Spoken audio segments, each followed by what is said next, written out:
Halo, selamat siang.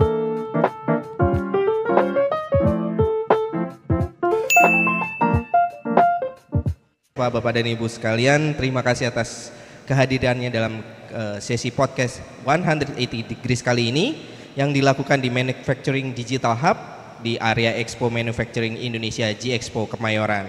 Kali ini kita akan membahas sebuah tema yang cukup menarik pada siang hari ini dari Teknogis, sebuah perusahaan penyedia solusi survei dan pemetaan, betul ya Mas ya? Dengan narasumber kali ini dengan Mas Lutfi, betul ya? Sebagai Product Marketing Spesialis PT Teknogis Indonesia. Nah, untuk waktu dan tempatnya selama presentasi ini aku persilahkan. Silakan Mas. Oke, terima kasih Pak atas waktunya. Assalamualaikum warahmatullahi wabarakatuh. Oke, saya di sini izin untuk mewakili dari direktur kami, yaitu Bapak Insinyur Sarono, Magister Engineering, yang kebetulan berhalangan hadir untuk mempresentasikan dan diwakilkan oleh saya seperti itu Pak. Jadi untuk yang pertama adalah perkenalan terlebih dahulu terkait dengan Teknogis itu apa sih sebenarnya gitu. Jadi Teknogis sendiri merupakan geospatial teknologi, perusahaan dengan geospatial teknologi yang memproduksi superior low cost survey tool atau alat pemetaan dengan biaya rendah seperti itu. Kemudian juga kita fokus juga di cloud mapping software, kemudian di geospatial data mapping, dan utamanya kita di service, di jasa seperti itu untuk di Indonesia. Kami sendiri berawal itu dari tahun 2019, perusahaan kami berdiri seperti itu, dan fokus kami pertama itu ada di jasa konsultasi Pak. Jadi pandemi tahun 2020 membuat jasa konsultasi kan ibaratnya redup seperti itu Pak. Jadi kegiatan lapangan banyak ditiadakan seperti itu. Kemudian dari inisiasi dari pimpinan kami, direktur kami mencoba untuk mengembangkan produk dari alat survei tersebut. Jadi selama pandemi kami mencoba untuk mulai mengembangkan produk-produk alat survei dimulai dari GPS, kemudian drone, kemudian LiDAR dan lain sebagainya seperti itu. Nah dari itu kami menjadi salah satu startup terbaik di Asia Tenggara untuk saat ini, yang mana difokuskan dalam environmental problem atau permasalahan lingkungan, kemudian terkait dengan degradasi hutan, kemudian terkait dengan mapping dan surveying, serta energi terbarukan, serta smart city seperti itu. Kemudian adapun dengan visi kami yaitu growing up with geointelligence, di mana geografi ini sangat-sangat luas cakupannya seperti itu. Jadi dengan adanya kemajuan teknologi, dengan intelligence, nah itu kami berharap perusahaan kami juga growing up seperti itu bersama dengan teknologi seperti itu Pak. Kemudian misi kami ada 3, yaitu credibility, inovatif, dan fighting spirit. Nah ini untuk perusahaan kami, sebenarnya kami berasal dari Kabupaten Sleman, tepatnya di Jalan Pamularsi, nomor 152B, Klasemen Ngaglik Sleman, seperti itu. Nah apa sih yang kami bawa seperti itu? Nah yang kami bawa sendiri adalah Teknogis menjadi solusi dalam manufacturing survei dan mapping tool seperti itu. Dimana akhir-akhir ini sering banget kita tahu bahwa survei kemudian pemetaan itu sering banget dibutuhkan oleh kementerian, mulai dari ATR BPN, kemudian dari BIG, kemudian dari sekarang yang akhir-akhir ini sedang booming itu dari Kemendagri yang terkait dengan pemetaan batas desa seperti itu Pak. Jadi kami Teknogis berharap bahwa produk-produk kami itu bisa dipakai dan kemudian bisa bersaing juga dengan produk-produk global seperti itu, karena produk-produk kami merupakan produk buatan anak bangsa seperti itu, walaupun masih beberapa produk, masih beberapa part itu masih import dari luar, cuman untuk perakitan, kemudian untuk part-part yang sudah banyak diproduksi dari dalam negeri seperti itu Pak. Nah kami juga mempunyai tim juga yang profesional seperti itu Pak, jadi kami juga berharap dari keprofesionalan tim kami terkait pembuatan produk, kemudian terkait pemetaan seperti itu dapat membuat produk yang mempunyai akurasi yang tinggi dan presisi seperti itu. Nah, kami harapkan dari alat-alat kami ini menjadi jawaban dari permasalahan-permasalahan dari tim-tim surveyor seperti itu terkait dengan harga terkait alat survei yang sangat mahal seperti itu. Jadi kami hadir di sini untuk menjadi solusi ataupun jawaban dari permasalahan-permasalahan yang ada di bidang survei dan pemetaan seperti itu, Pak. Nah, adapun beberapa produk yang menjadi unggulan dari kami itu yang pertama adalah 3S GNSS EQN RTK seperti itu. Ini merupakan produk kami yang paling basic atau yang paling pertama yang kita buat. Itu merupakan sebuah GPS geodetik dengan tipe low cost seperti itu, Pak. Jadi untuk GPS geodetik ini fungsinya yang pertama adalah untuk mengambil titik koordinat dari suatu lokasi seperti itu, Pak. Jadi untuk ketelitian sendiri sebenarnya ini kurang lebih di 1 cm untuk pergeseran titiknya. Jadi sangat-sangat sudah mumpuni dan akurat seperti itu, Pak. Adapun main feature dari produk kami itu yang pertama adalah easy to use. Kemudian ini produk kami ini sudah RTK. RTK sendiri itu pengambilan titik secara real time, Pak. Jadi saat ini diambil, saat ini juga hasilnya akan keluar seperti itu. Jadi akan mengikuti di mana posisi kita berada seperti itu, Pak. Kemudian kami juga ada 2 mode untuk produk kami ini. Yang pertama adalah statik dan kemudian yang kedua adalah real time RTK seperti itu. Nah, di RTK sendiri kami tidak hanya menggunakan RTK radio. Jadi untuk RTK radio sendiri konsepnya adalah menggunakan 2 unit seperti itu, Pak, base dan rover. Sedangkan di unit kami untuk RTK sendiri sudah bisa menggunakan N-trip, yaitu menggunakan jaringan internet. Jadi cukup menggunakan untuk satu alat saja, base maupun rovernya, kita sudah bisa untuk melakukan pengambilan titik koordinat menggunakan bantuan dari internet seperti itu. Kemudian yang selanjutnya adalah ini produk kami bisa kurang lebih bertahan ataupun digunakan selama 12 jam tanpa dimatikan. Jadi pengambilan titik bisa terus-menerus dari pagi sampai sore, kemudian dari siang sampai malam itu bisa digunakan. Seperti itu. Nah, berikut untuk spesifikasinya. Jadi kita sudah menggunakan multiband GNSS dengan channel 184 channel, dan yang menjadi keunggulan juga dari produk kami juga meng-build up sendiri controllernya, Pak. Jadi kita menggunakan namanya G-Survey Mobile. Jadi itu tidak hanya untuk TGS kami, cuman untuk saat ini bisa menggunakan GPS HP dari masing-masing pengguna seperti itu, Pak. Jadi kita bisa mengambil titik koordinat dari HP masing-masing. Cuman yang menjadi kendala kan hanya di akurasinya saja, yang kalau di HP kan kurang lebih bisa lebih dari 10 meter seperti itu. Nah, itu kami build up sendiri G-Survey Mobile-nya. Jadi kita tidak perlu controller lagi untuk untuk menggunakan alat ini, jadi bisa menggunakan HP masing-masing. Itu yang dimaksud dalam easy to use dari produk kami seperti itu, Pak. Ini juga sama tadi terkait dengan technical spesifikasinya juga. Kita bisa menggunakan micro SD up to 64 GB, kemudian softwarenya kita bisa olah menggunakan RTK-lib maupun software untuk pendukung pengolahan data titik seperti itu. Jadi kita olah dulu datanya menggunakan RTK-lib, kemudian baru kita bisa tampilkan di software mapping seperti ArcGIS, QGIS dan lain sebagainya, seperti itu, Pak. Nah, yang saat ini sedang booming sekali itu adalah drone. Jadi di dunia mapping sekarang tidak hanya menggunakan GPS geodetik saja. Cuman sekarang lebih permetaan ini lebih mengambil juga capture gambar secara real time seperti itu, Pak. Jadi kita membuat juga produk untuk mensupport hal tersebut, yaitu menggunakan drone kami.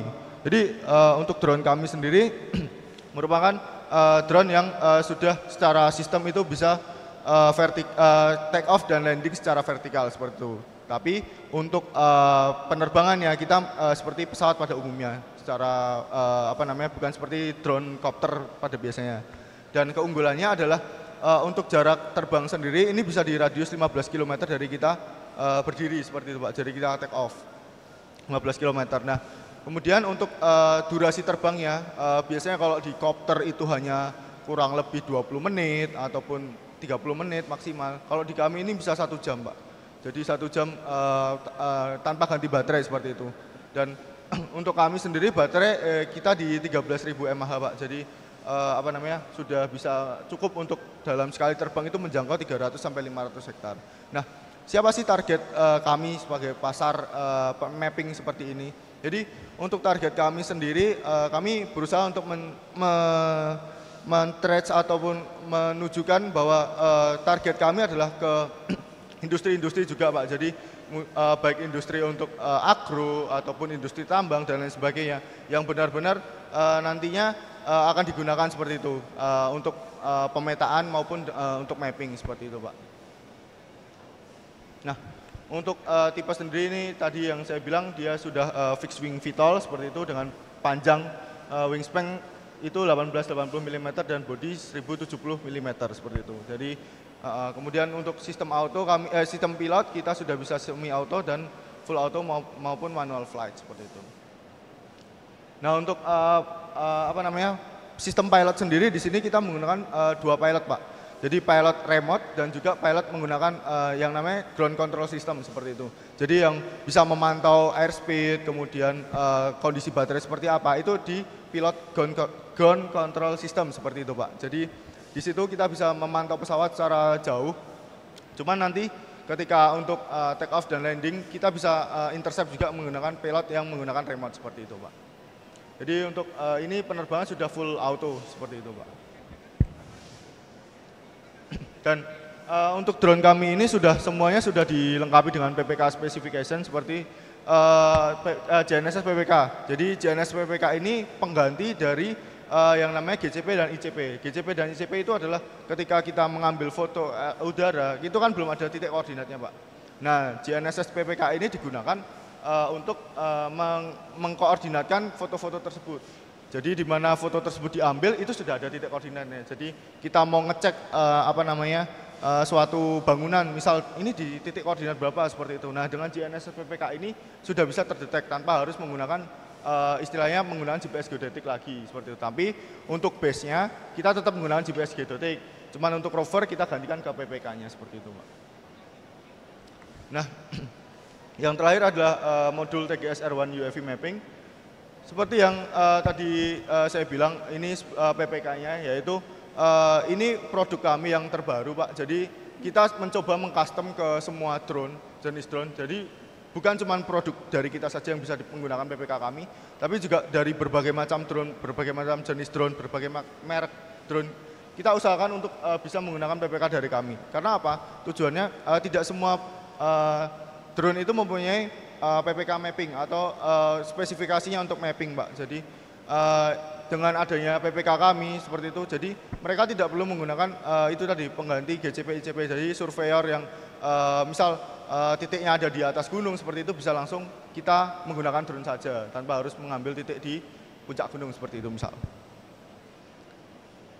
Nah, ini receivernya tipenya single frequency GNSS, kemudian dimensi dan lain sebagainya. Untuk berat kami cuma di 80 gram jadi cukup ringan. Jadi tampilannya seperti ini Pak untuk PPK-nya. Jadi nanti untuk mapping seperti itu sudah bisa muncul titik koordinatnya. Seperti itu sih Pak. Mungkin itu terkait dengan presentasi kami, terkait dengan teknologi ini perusahaan apa, kemudian arah market kami itu seperti apa. Itu ada di situ semua, sudah saya paparkan semua. Jadi untuk lebih lanjut bisa mungkin menghubungi kami di IG maupun di email dan di nomor yang tertera di layar seperti itu. Mantap sekali, terima kasih Mas Lutfi untuk paparannya. Nah, kalau ini saya mau ada pertanyaan ya. Tadi kan ada teknologis ini punya alat yang tadi yang ada bapak bawa yang kuning tadi apa? GNS ya, pakai ya, GNSS. Iya betul. Ya. Kalau dia kan mendeteksi untuk menentukan apa tuh namanya posisi, iya, betul. Berdasarkan GNSS satelit. Iya betul. Nah, ketika pernah nggak kejadian misalnya ketika mau titik poin di sini nih, tapi nggak dapat sama sekali GNSS satelit itu nggak dapat gitu? Iya betul. Jadi untuk GNSS kami itu ada keterbatasan, misal kayak gini. Jadi ketika di ruangan tertutup seperti ini Pak, itu tidak bisa menangkap sinyal dari satelit seperti itu. Jadi memang penggunaan untuk GPS geodetik sendiri kan untuk di outdoor seperti itu. Jadi untuk di dalam ruangan, untuk mengambil titik dari di dalam ruangan itu sendiri tidak bisa di GPS kami. Karena pertama karena ruangannya tertutup, kemudian tidak bisa menangkap sinyal dari luar seperti dari satelit seperti itu. Itu yang menjadi problem di hampir semua GPS geodetik kayaknya hampir sama karena di di ruangan tertutup seperti di dalam gedung itu juga untuk akurasi sendiri juga akan kurang seperti itu, Pak. Jadi memang ada keterbatasan untuk khusus ya, khususnya di dalam Ya, di dalam ruangan. dalam ruangan atau gedung ya. Iya, betul. Tetapi pernahkah ada suatu kasus misalnya kita mau melakukan pemetaan nih, misalnya ada berapa titik. Nah, dari sekian titik itu tuh ternyata ada satu yang memang benar-benar blank spot sama sekali, dia nggak ada Iya. apa namanya, dapat satelit sama sekali. Itu pernah terjadi atau? Iya, pernah. Jadi kemarin itu ada yang namanya di di Kulon Progo, kami pernah melakukan mapping seperti itu di batas desa. Jadi ada kendala di mana satu titik tersebut tidak bisa menghasilkan solution yang fix. Jadi untuk solusi yang baik kan itu di GPS kami itu fix tulisannya, Pak. Jadi koordinatnya benar-benar sudah fix, tidak bisa berubah-ubah lagi seperti itu. Nah, itu ada satu titik di mana dia tidak bisa lokasinya itu tidak bisa fix, jadi masih flow terus, jadi angkanya berubah-ubah seperti itu. Nah, itu bisa diindikasikan karena bisa jadi itu berada di bawah rimbunan pohon. Itu pertama bisa terjadi karena di bawah rimbunan pohon pun satelit juga tidak bisa masuk secara sempurna di dalam GPS kami seperti itu. Nah, untuk untuk yang lainnya secara umum ketika di ruang terbuka sebenarnya tidak ada masalah untuk GPS kami untuk bisa dapat fix. Cuman kembali lagi ketika kita menitik suatu titik di permukiman ataupun di padat penduduk, itu akan menjadi kendala sendiri. Mungkin bisa fix, cuman butuh waktu yang sedikit agak lebih lama daripada biasanya. Berarti kayak ini ya, memang harus si satelit itu harus melihat secara line of sight-nya ke bawah tuh secara lurus biar nggak boleh ada halangan ya itu betul. ya. Kayak hampir sama kayak sinyal pada yang zaman-zaman dahulu ya, Pak. Jadi kayak sinyal juga kan ketika bahan rumah itu asbes itu susah untuk masuk sinyal seperti itu, jadi sinyal jelek. Nah, itu kurang lebih sama seperti itu. Nah, kalau yang implementasi project nih dari Teknogis, ketika saya ada sebagai end user nih, Mas, saya ada satu desa misalnya, saya mau melakukan pemetaan nih berapa luas desa saya katakanlah di situ. Nah, tahapan-tahapan apa saja yang harus dilakukan, prosedurnya apa saja sih untuk Teknogis ini harus ya udah nanti saya lakuin deh gitu sebelum sampai ke situ. Baik. Jadi untuk prosedur sendiri atau SOP kami sendiri untuk dalam melakukan project itu yang pertama adalah mengecek luasan, Pak. Jadi luasan dari yang kita projectkan itu berapa sih, dari mereka minta berapa hektar. Kemudian kita sesuaikan dengan yang ada namanya AOI atau Area of Interest. Jadi mereka sudah punya misal pemetaan sendiri, peta yang mau disurvei seperti itu seperti apa. Nah, kemudian kami mengecek apakah sesuai dengan luasan yang mereka bilang seperti itu. Kalau sesuai kita lanjutkan. Pertama adalah kita membuat proposal dulu. Jadi kami menjawab kebutuhan mereka dengan kita kirimkan proposal ke mereka dengan penawaran harga dan lain sebagainya. Apabila deal, kita agendakan untuk kick off meeting dulu, Pak. Jadi bagaimana kita ke depannya planning kerjanya seperti apa, itu kita harus obrolkan dengan klien seperti itu. Nah, itu menjadi penting karena apa? Karena kadang kebutuhan klien ataupun dengan tim dari Teknogis sendiri kan mungkin beda ya. Jadi misal tim butuh dari klien butuh cepat misal 7 hari seperti itu. Tapi kan kita bisa lihat bahwa misal lokasinya sulit terjangkau dan lain sebagainya. Jadi kita menego ataupun berdiskusi dengan klien bahwa hal tersebut apakah bisa untuk disesuaikan waktunya karena kondisi dan lain halnya. Nah, setelah deal dan lain sebagainya baru kita berangkat ke lokasinya, seperti itu sih, Pak. Oke.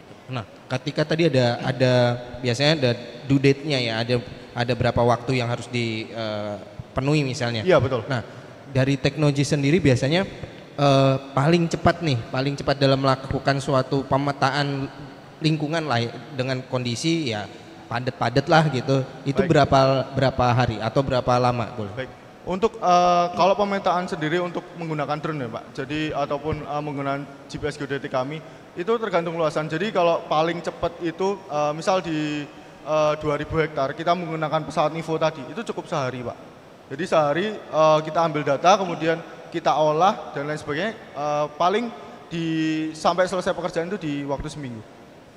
sampai end usernya udah dapat Ya, hasil reportnya ya, betul. itu 1 minggu dengan luasan kurang lebih 2.000 hektar.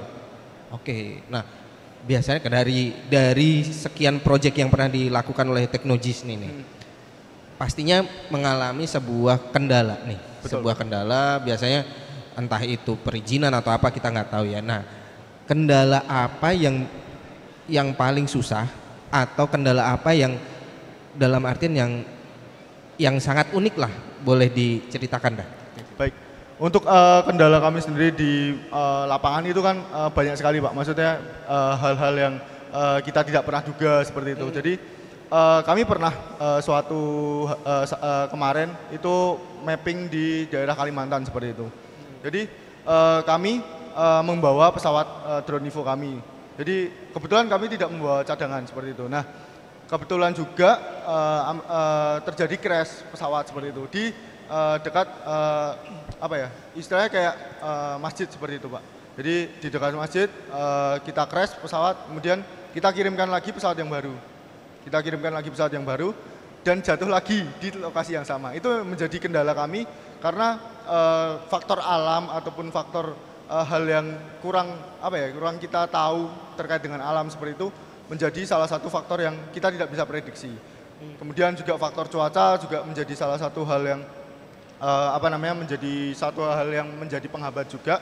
Apabila hujan seperti itu kan kita tidak bisa mengambil foto udara. Nah, itu kadang di pagi hari semisal cerah, tapi tiba-tiba nanti jam 10 hujan seperti itu. Jadi benar-benar cuaca menjadi salah satu faktor yang penting untuk kami untuk efektivitas waktu. Ketika cuaca cerah akan lebih efektif seperti itu. Tapi kadang cuaca kan tidak bisa diprediksi Pak. Jadi itu yang menjadi salah satu kendala. Ya. Oke, wah mantap sekali nih. Karena memang kalau berhubungan dengan outdoor mesti berhubungan dengan cuaca. Betul. Pastinya ya. Nah, untuk usernya sendiri nih dari Teknogis ini sudah untuk di Indonesia aja ya. Ini sudah sampai di mana aja kalau boleh nanti end usernya tahu nih, nanti akan kontak juga gitu. Baik. Jadi untuk end user kami itu sudah banyak Pak. Jadi dari Sabang sampai Merauke sudah kami pernah melakukan project di sana semua. Jadi tapi untuk akhir-akhir ini kita banyak project itu di Sumatera, Kalimantan dan Lombok seperti itu Pak. Sampai di Lombok juga, Ya. tapi sudah sampai di dari timur sampai barat ya, Ya, ibaratnya. sudah. Ya. Oke. Nah, satu pertanyaan lagi nih Mas. Kalau tadi kan kisaran kembali ke area ya, luasan area sekitar 2.000 hektar ya, Ya. tadi ya. Nah, dari Teknogis sendiri ini apa pernah yang paling gede ini yang untuk survei itu di daerah mana itu? Dan Baik. itu berapa luas itu? Baik. Jadi pernah Pak, jadi tim kami itu pernah mengikuti proyek dari Pertamina seperti itu. Dan itu lokasinya tersebar, jadi tidak hanya di di satu lokasi aja, tapi di Sumatera, di Kalimantan. Itu kami hampir 3 bulan tidak pulang. Dari tim lapangan itu tidak pulang 3 bulan. Jadi Kayak lagu ya, kayak lagu apa itu yang 3 bulan tidak pulang tuh ya? Sepertinya. betul Pak, jadi benar-benar terjadi di kami. Jadi itu momennya pas habis lebaran kemarin. Jadi lebaran sempat pulang, habis itu langsung berangkat lagi seperti itu. Jadi kebutuhan dari Pertamina juga pemetaan untuk pipa kilang. Jadi untuk luasannya kan tentunya luas dari hulu sampai hilir seperti itu. Nah, itu menjadi dari kami menjadi suatu pengalaman yang paling berharga buat kami karena itu menjadi pengalaman yang mengesankan untuk dari Teknogis sendiri karena bisa bekerja sama dengan Pertamina seperti itu Pak. Karena memang tersebar luas dan memang ada di Indonesia juga ya dia karena posisinya ya.